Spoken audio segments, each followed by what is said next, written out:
How's 75 hard going? Oh man, I am on day, I want to say 44, 43, something like that. It's been going, it's obviously a lot easier when I'm at home and yeah, today's day 44. When I'm at home and I'm in control of everything in my environment, it makes it very easy for me to, adhere to all the principles or do all the things. It was a little tricky like last week when I didn't have a car, and then the little park in my neighborhood where I walk my dogs, they had sprayed poison, so I couldn't walk out by there. So then I'm trying to do my outdoor workout plus walk the dogs, but not be able to go there and not be able to leave my house. I mean, that was like as challenging as it got. Otherwise, it's been super easy. Nice. Yeah. What did they spray?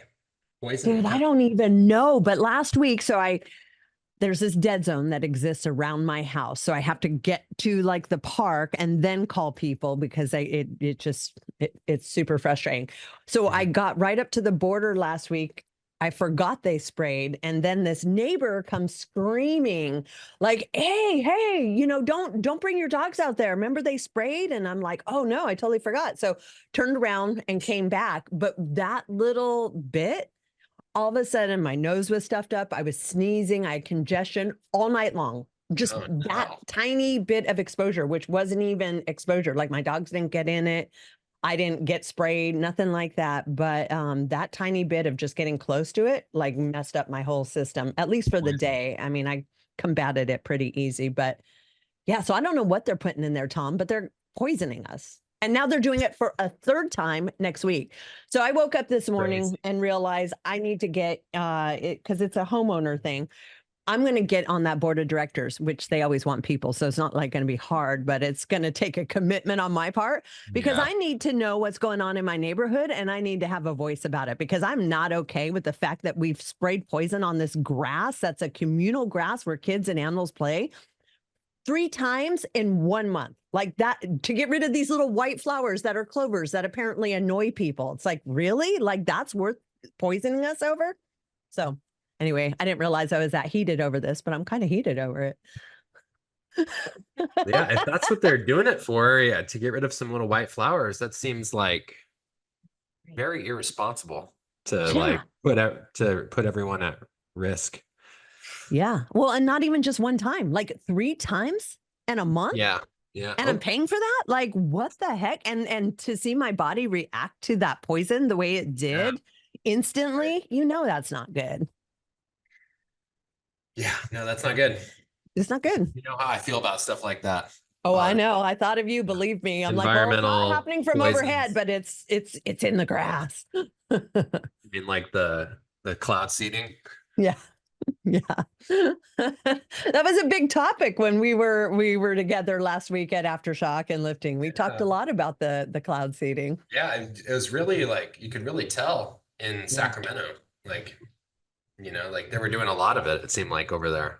Yeah, big Like open very sky. like this weird haze like over the sky, and it's like, what color is that? Seems like strange. Well, And it's also probably because they grow a lot there, like as opposed to Sonora, where you are, like here in Sac, this is prime agricultural where they're growing so much food and meat and everything. So it makes sense why we would get a lot of that spraying to kill us. yeah, I still don't know what's going on with that. Um, yeah, yeah. Yeah, so it's been a while since our last podcast, I think, huh? Yeah. So in our absence, we went to Aftershock. We saw Pantera. Let's Mhm. talk about that for a second, because that was for me last year when they canceled, I was super bummed. I mean, the show was still good, but that was a big part of it. So this year, it was my main wanting to go because I hadn't seen them since they were all together before the brothers died. So it was pretty freaking awesome for me to go through that. But what was it like for you? Oh, I loved it. Yeah, they were everything I expected. I mean, I didn't realize like just like how much of a badass Phil was up there. He like didn't even need Yeah. to move a lot. He just stood like there barefoot and shorts and just like had like, your metal like snarl on, you know? The whole And like time, that's all just he needed to do. throwing. Yeah. Yeah, he just had that metal snarl and he barely worked the stage. He pretty much stayed in the same spot, but he didn't need to, you know, he just held it down. Yeah. And I was like, dude, what a badass. Remember what I think I said? I was like, that's the real big dog right there. That's You know, like right. he had that like big dog, like big bro vibe, you know, where you Yeah. could just tell he was just such a badass, like through and through, you know? It So was amazing for me because, I was always obsessed with him. Like he was my rock god. And then I met him and that kind of waned because he was really messed up. But yeah, he's always been like my number one. You always ask me, what is your type? And for me, it was always Phil. But then I'm like, okay, that's like totally 90s. I'm sure, I've changed since then. But then when I saw him on stage, I'm like, I haven't changed at all. That is my kind of guy. yeah, But to see Phil and then Zach Wild, because he was my second favorite all-time rock god in our world, which I saw when I was 19 when he opened for Ozzy Osbourne. I told you that story. And when he came on the stage, he was just a young boy, same hair, same movement, all of it. He's exactly the same too. But I became obsessed with him back then because he just put on this like badass aura. Like he said, he didn't have to do much. He just has yeah, to be, and that like really communicated. So to have both of them on the stage at the same time was pretty fucking awesome for me. yeah. That was a moment. That It was a was a moment. moment. I think you even said to me, like, God, you're in heaven right now, aren't you? Yeah. I'm like, yeah, I was kind like, of these are your dudes. Yeah, you were vibing. I was Uh, vibing. I had to go get in the pit just a little bit. I had to get down to the yeah, front. I had to go get in the mix. for sure. For sure. Yeah, it was sick. Pantera, man. You know, timeless music for metal, right? And Yeah. just still just holds up so well to Yeah. like the songwriting, the riffs, the yeah, the structure and just like just the vibe, you know, it's Yeah. still like so fresh even after all these years, like with the, you know, with all the different swings and that metal is, you know, has gone like too technical, like or too simple, or like too fast, even, you know, like metal's done all these crazy, you know, there's all these different subgenres and stuff, but like Pantera just holds up. It's just like it holds all those genres together, you know? It's like, oh, like this is just cool through and through, you Yeah.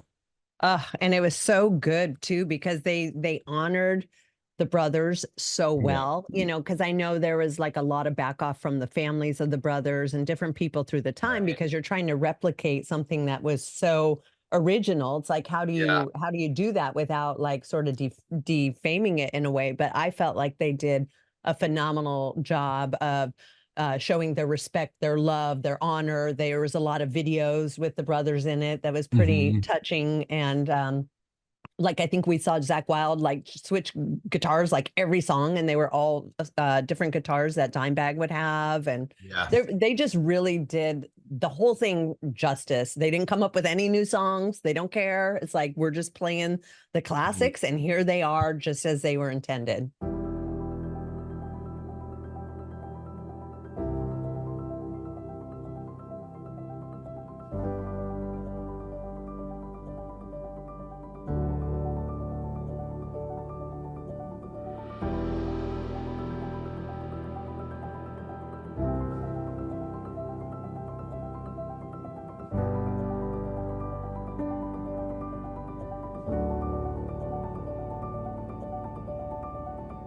We were saying like, yeah, like Slayer played some new songs and it was like, why? Like, why?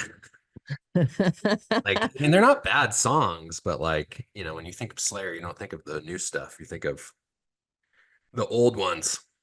Yeah. And yeah, that's something. Yeah, I hope Pantera never decides to come out with like some new music. That'd be I don't think the families would allow it either, but you know, Agreed. yeah. Agreed. I think, yeah, they're just like, keeping it the classics. And I think that's great. And you're Hmm. right. We did see Slayer, and this was, after they retired and they weren't supposed Hmm. to come back, and they came back, and we saw them. But compared to Pantera, it was kind of like, And this is not saying anything bad about Slayer, because obviously we love them, godfathers of heavy metal, all that kind of stuff. But it kind of sounds like 2 hours of the same song over and over again. Like there's my favorites that I know, South of Heaven, Angel Death, like, all those. But then it Mhm. kind of just sounds the same the whole time, which I hate to admit, but it was kind of true. Even the new ones, I couldn't tell new from old because they just sounded the same, which is Yeah. good. They're staying true to their form. But at the same time, sometimes you want a little variation. Yeah, yeah, Slayer's got that. They've got a set sound, through and through. Um, What did you call it? The cha-chunk, cha-chunk, oh, gallops. the The gallows. galloping, lots of gallop on the guitar, like the Yeah, strumming pattern, like da-da-dun, yeah. da-da-dun. You know, uh, And Tom Arroyo looked really old. Like he looks like a grandpa. Like Phil's able to still pull it off, but Tom just looks old. Tom He looks Araya like a looks old. grandpa. Yeah, he does. Yeah, seen Slayer a lot, and have to say, yeah, Pantera like stole Aftershock for sure.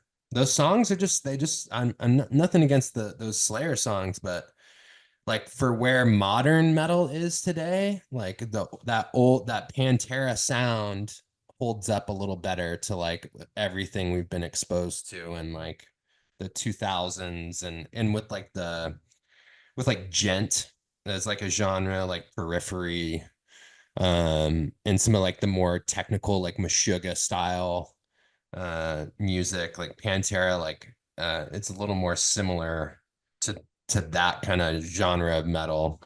Um, and yeah, so it just makes it feel a little like more relevant, whereas Slayer is like very fast and then they have those like blistering solos and the Mm-hmm. lyrics are really fast too. And Yeah, yeah, yeah, it's metal's just not in that place right now.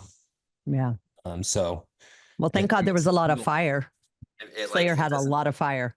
Yeah. Yeah. Oh, for their stage show. Yeah. Yeah, at least the stair They had to make they up put for it on. They with the made up for fire. it with the pyrotechnics for sure. That was pretty awesome. Yeah. But I let's mean, talk about our biggest disappointment of that oh show. my gosh. Probably what we were looking forward to behind Pantera, the second Yeah. band, Second because for they've been sure. consistent. They've always put on a good show. We love them every single time, but it was a pretty big disappointment this time. Thank God we'd Oof. seen them like 10 times before. Yeah. Yeah. And that was, Slipknot, of course. yeah, Yeah. yeah. And yeah, Slipknot was rough to see because they were playing all these old songs and they weren't like, I mean, this is contrary to what a lot of like hardcore Slipknot fans would say, like those are their best songs, but they're not. Like for 99, Slipknot era, 1999 and earlier, those songs are a mess. Just like the structure of them, and like they didn't really know who they were yet, it feels like as a band, like there's like nine of them, right? So you have like nine guys trying to make music together. It was an absolute mess. Like they like struck gold with a couple of songs that we, came to know Slipknot. With some of those good songs off their self-titled album. But all in all, like uh the albums after like Iowa and Subliminal Verses and just all those other albums had better songwriting and like a little bit more cohesive as like a band for having that many people in a band. So it was disappointing to hear like after the first three songs, they're like, and tonight we are playing all songs from 1999 and earlier. All and only All songs. and only, yeah. And we're like, Oh, oh no. Like, and he was like, for your casual Slipknot fan, I forget what he said, but something like yeah. And we're not not casual like Slipknot it. fans. We're pretty No. like in it. And it was like, what a disappointment that was. Even per Corey Taylor, the casual Slipknot fan, when we were walking out, I thought like a real like telling moment of how bad it was was like there was multiple people fully jumpsuit with Corey Taylor masks on leaving before the last song was finished. Like Yeah. that's how bummed they were. They were just like they just didn't get to hear the songs they wanted to hear. Yeah. And they were just so disappointed. They just knew like they weren't going to get what they wanted, and they would rather get to their car and make the long drive home wherever they came from Yeah. instead of hanging around longer. That You remember was why that I was mad at you? at me. Yeah. No, why? Because we left Five Finger Death Punch Oh to go yeah, get good seats for Slipknot. So because the stages, there was, for those that haven't been to Aftershock, there's two major stages, and so they will go back and forth of who's playing. But in order to see both, you got to sacrifice somewhere along the line. Either you got to leave one to go to the other and post up and then just watch on the screen, or you watch the whole one, and then by the time you get to the other one, you don't get a good spot to see it. So we've always have to make these sort of calculated decisions on greatest good of where we're going to go and what we're going to watch. And right. so we left Five Finger, even though Ivan was killing it. He had his son out. It was awesome. They were putting on a great stage show, but we left that to go post up so we'd have decent spot for Slipknot. And then it was like, wow, what a disappointment. We could have at least Mm. enjoyed and had fun over at the Five Finger stage with them instead of that, had we known. Had we known, yeah, Had we we, didn't had we know. known. But And you they expect the and headliner to like put on the best show. That's what you expect. exactly. And with how,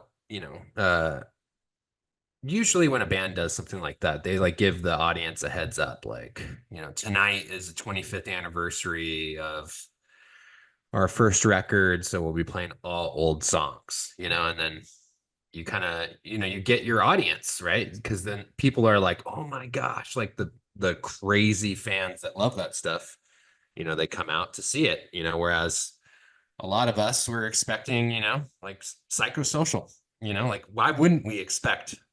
psychosocial? It's like one of their best songs ever. It's like, Yeah. it's like super disappointing. Yeah. Just not hear all those, I mean, the band's been around forever, we're talking, yeah, like, 25 yeah, plus 20, years. Yeah. 25 plus years. So there's been so much good music since when they started, like Yeah. great songs, and we just didn't get to hear them at this aftershock. I don't, interesting decision they made Yeah. Well, for like a we talked festival, about, like sometimes you can, as a rock star or a business person, you can get yourself in the FU position, which is great because you've made it and you can pretty much do no wrong at that point because people are going to love you regardless. However, we think Corey kind of pushed it on this one as far as like testing the fans and being in that position where he didn't care. He even made that remark, like, and if you don't like it, I don't care. And it's like, damn, dude, okay, well, I spent a lot of money on this ticket to see you. I'm glad you don't care and you're in that Yeah. position, but come on, man. He's a hated person and loved too, Yeah, yeah, yeah, Uh, but crazy, yeah, it was a wild to me as a fan, it was kind of a wild decision because there were so many songs that they were playing, and I was like, oh my gosh, this song sucks. Like straight up, it's not it's true. good. And they couldn't, there Not was good. even This song pits. was, Like I was like, okay, I'm going to get to the pit because I want to feel it. I love being at the pit. And nobody would even pit because they're like, I don't even know what I'm listening to. So it was like yeah, a that's how double bad it failure. I was. couldn't even feel like the excitement because everybody was so confused and really fucked up at that point. Pardon my Yeah. language, but people, so they kind of need to push that late in the festival, but this was not that push at all. It was very safe and controlled and kind of boring, really. Yeah, it was pretty boring. It was Yeah. very all over the place, like Yeah. with the new metal rapping, and of course, like that's how Slipknot started. But Yeah. gosh, I didn't even know some of the songs that they had were that bad. You know, I mean, not even to be in a, like, not even putting him down, like, because I really like Slipknot, but that early era, like I already said, it was kind of a mess, like the Yeah. structures of the songs, and it didn't I guess just wasn't what I wanted to see at the end of the No. day. Yeah. Nope. And yeah, I mean, I'm not a musician, but as a podcaster, I would hate to relive my early days of podcasting, being like, I made it. I'm like Joe Rogan now. So here, listen to my old shit. And it was like, ooh, that was before you were good. Like, I don't know that I want to listen to that. And I'm not sure I would want to Right. expose people to that. Yep. And Oh, they did it. They yeah. exposed us to their early cuts. Yeah. He said like, remember he's like, you guys want to hear more of the deep cuts? And I was like, no, I do not. And they're like, we don't care. Yeah. It was it was odd. Mhm. Well, but you know what didn't suck about our trip, which was actually really cool, is on like we do every time we go to Aftershock, is we went to the lifting gym. And luckily, you've gained a really close relationship with Russell, who owns the gym there. And he let us go in there, even though everybody else was off at a competition. And so you and I got to spend a couple hours lifting in the gym by ourselves, which was really awesome in many ways. And we'll talk about your PR. But for me, it was cool because it was right on the heels of, well, first of all, I already got a workout because of 75 hard. So this handles that for me. But secondly, I had just listened to the podcast last week with David Goggins and Huberman, Mhm. and Huberman was asking Goggins like, "Hey, you know, you tout yourself on stealing souls and running at 4 a.m. and doing all this hard shit. You must really love it, right? Like it just gets you up, it drives you." And David Goggins was like, no, dude, I hate it. I hate it every single time. I hate everything about it. There's nothing I love about it, but I know it's what I got to do. It's what gives me my sanity. And Huberman's like, I knew it. I knew that about you. But, you know, science shows that doing something you hate or don't want to do, but doing it anyway, you get way bigger of a dopamine hit, way bigger of an oxytocin feeling when you do something you don't want to do. And that's what going to the gym was like for me that day. I was tired. I had to pee. I knew we had a long night ahead of us of being on our feet and the dust and all that. I didn't, not that I didn't want to go, but I really wasn't looking forward to it, especially lifting. I haven't been lifting a lot lately. I had no calories. I was fasted, blah, blah, blah. But going in there and us doing the lifting and me achieving what I was able to achieve with all that, watching you be able to PR your snatch that you've been trying to do for so long, it was pretty freaking awesome. That was definitely a highlight for me. Yeah, for sure. Big highlight. Just didn't expect to go for a PR, but I knew I wanted to max out. And sometimes you're like, okay, if it's there, it's there. And I just, put the PR weight on the bar and got it first try. I was super pumped. Been going for that weight for like 2 years. I couldn't tell you how many times I've missed. 220. That's a lot. It's a That's lot a of times lot. I've missed a lot of times. I don't know what it was, but could be the programming that I follow. It's kind of gotten me ready for it, or um I, I've talked about like my back felt like it was out of place for a really long time, and then like something like got realigned, and so it could be that too. Like my back was feeling better because the snatch is like way more back than I mean, way more back than I think most people think. And I've heard some lifters talk about how much like back strength it takes to be like a good snatcher. So I don't know. Uh, yes, I was super pumped. I mean, I'm Or happy the I third filmed it. obvious choice, the third obvious choice, Wait, say again? the third obvious choice that you're leaving out as to why you got that PR. What is it? Me, Oh, duh. you're We're there. there lifting and having fun and listening to hard music. Come on. Dude, yeah, It no, checked it every it box. it's yeah, just we had our tunes on and very limited like distractions in there too, because we had the whole place to ourselves, so it was like very easy to like to focus. You know what I mean? It was just, Hmm. it's just you and me. There wasn't like all these people in there like watching. So it was like just set up and go, you know? And that made, yeah, I guess you're my good luck. Last time I was there, I think I PR'd my clean and jerk too, you know? Hmm. And yeah, I didn't PR my clean and jerk this time, but I hit, or actually, yeah, no, I think my best is 290. But anyways, I got 286, so I was stoked on that. So, Yeah. but yeah, that was awesome being there, and yeah, big shout out to Russell at NorCal Strength Systems for giving us a one-time code to get in there, you know. And yeah, Yeah. you were lifting good too.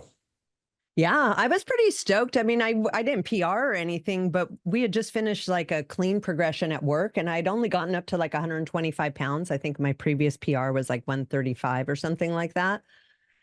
So I was like not expecting a whole lot, but the fact that and to be fair, I get really confused by the whole kilogram thing. I don't know how much is on the bar. I the math doesn't translate easily for me, so I yeah.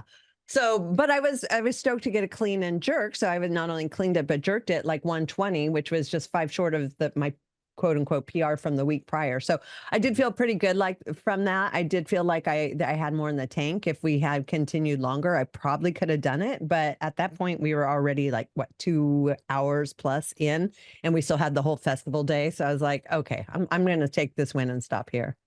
Yeah. Yeah, no, it was yeah, the kilogram to pound conversion's a little weird, but yeah, yeah, you were lifting good. You lifted better than the last time we were there. That's for sure. So There you like the go. technique and stuff was looking better.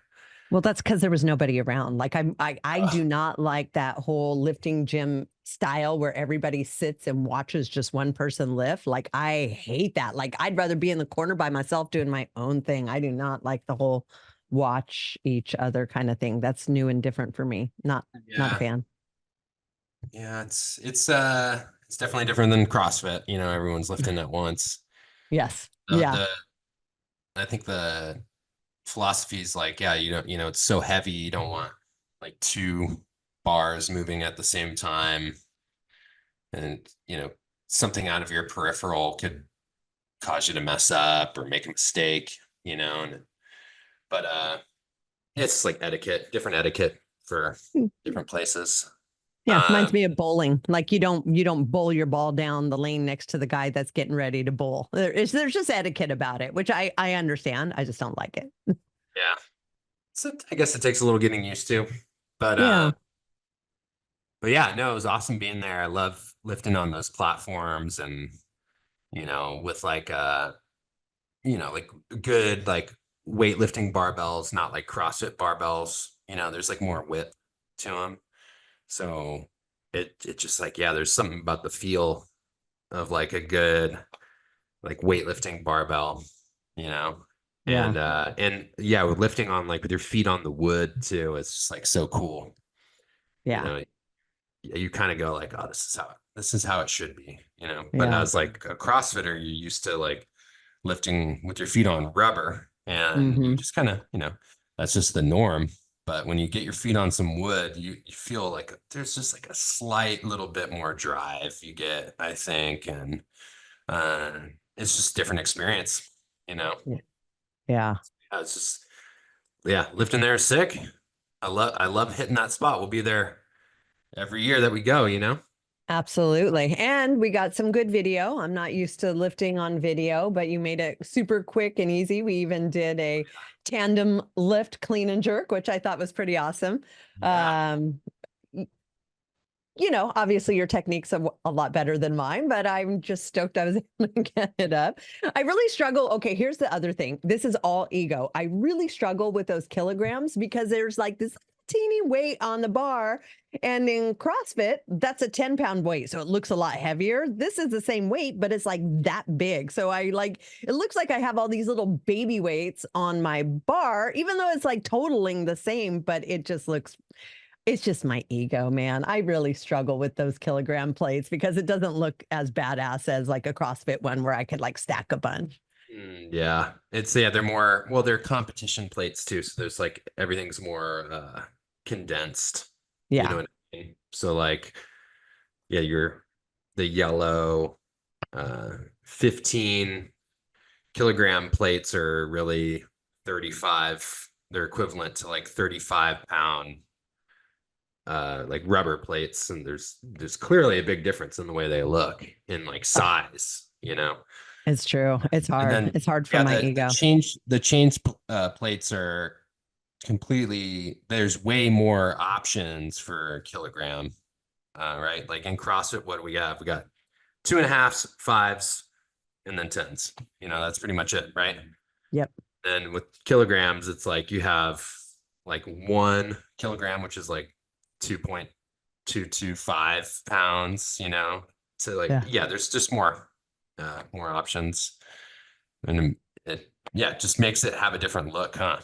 It does. It Yeah. does. And unfortunately, I gauge a lot by looks. So I just look at those videos and I'm like, God, you just look like you're, I won't use the word, but I don't look as strong as if I had a bunch of weights stacked on there. So it's all ego Rubber, for me. the A hundred rubber percent. plates Yeah. versus Big fat rubber competition. plates that look Yeah, like the 15-pound looks like it's like a 50-pound, but it's only 15. But it still makes me feel good because it looks a little more heavier. badass than those little teeny plates, these little teeny yellow ones at the end. Yeah. But it's okay. I digress. I still feel good about the lifting, feel good that, we got it done. Even though it Yeah. wasn't, You were fasted. Yeah. You're I still was lifting. fasted, Yeah. fasted and had to pee because I was drinking, still I was drinking like a not gallon of fasted. water. I was not fasted. I think I had like a whole like thing of orange juice. I was I was And carving up hard for you were that carving lift. up. You had a shit ton of eggs. Like, yeah, Yeah. you really did Yeah. it. 6 hard-boiled eggs. Just Yep. like a whole like gallon of orange juice practically. Yeah. Oh, It got me a yeah. PR, so I did something right. Winning combination. You got to stay with that every time now. I know. I get, be careful. I get like I get a little too focused on that. I'll eat the same thing for a year, like Oh man, I know. just to try to emulate or get that same feeling. Yeah. Well, then that means you got to find a place that produces that awesome bacon cheeseburger that we had, which we felt like was Oh probably the yeah. best quality of the whole festival. That bacon cheeseburger was pretty amazing. Yeah. They got us. They got us with the grass-fed burger. Yep. It's Yeah. that was the healthiest meal that we could find there. You know, we normally get the Cousin's Man lobster because you know it's awesome and it's Amazing. lobster. Sure, the bread's probably not the best for you, but you know, like that protein is super good. It's super expensive, clean, but it wasn't there this year. So Or last year. or last year. So we went all the way around, and even in the VIP eating, there wasn't the best of options. Um, the venue has a lot of like little uh, like booths, almost like, or like, Hmm. but food trucks usually the way to go. Usually better quality, at least that's what that's what I've heard some people say. And then we found, yeah, in the general population food truck area, we found a place. What was it called? Me Miso so Hungry. hungry. Yeah, It had a like very pink clever name. and black. Like it was a black truck with like pink writing, and Yeah. they had the yeah grass fed burger there, and Yeah. yeah, it was a pretty good deal actually for a concert, and Yeah. yeah, it tasted good. Good And way option. better than last year where we just ate like a pizza, a whole pizza. Every Yeah, time we ate there, we just ate pizza, which we know is like probably the worst not ingredients and good. the worst thing for you. I think we did pretty good for ourselves this year, as Yeah, was noticed by me by the scale after I got back. I didn't put on any weight whatsoever. And if there you anything, maybe go. lost a little. So yeah, all good. There you go. Yeah, we did a lot of walking, so I wouldn't be Always. surprised. Yeah, we Yeah, lost some weight from that trip. And totally. you're on your feet standing for so long, Yeah, just watching the bands, you know. There's nowhere to really sit. Not a whole lot of seating at these festivals. So you burn a lot of exactly. calories. Hell Yeah. yeah. And drank a lot of water. Got my gallon in. Yep. So that for me fills me up. Like I've noticed that's my big thing about 75 hard is after I get that gallon, I'm just not that hungry. So it's like almost a natural appetite suppressant too, drinking for me that much water, especially at my size, a gallon that's like an ounce a pound. It's a lot Yeah. for someone, but I think it's pretty great because then I'm not hungry a lot. Yeah, get that water in. 75 hard. That's that Yeah, 75 hard life. that's right. Chugging it Awesome time. down. Well, we gotta get moving. We got a busy day and busy week ahead of us. That was a great debrief of our show and our lifting. Uh, yeah, let's have another kick-ass week, and we'll see you again next week. All right. Sounds good. All right. Thank you, Angie. Have a Uh, good week. thanks. You too. Talk soon.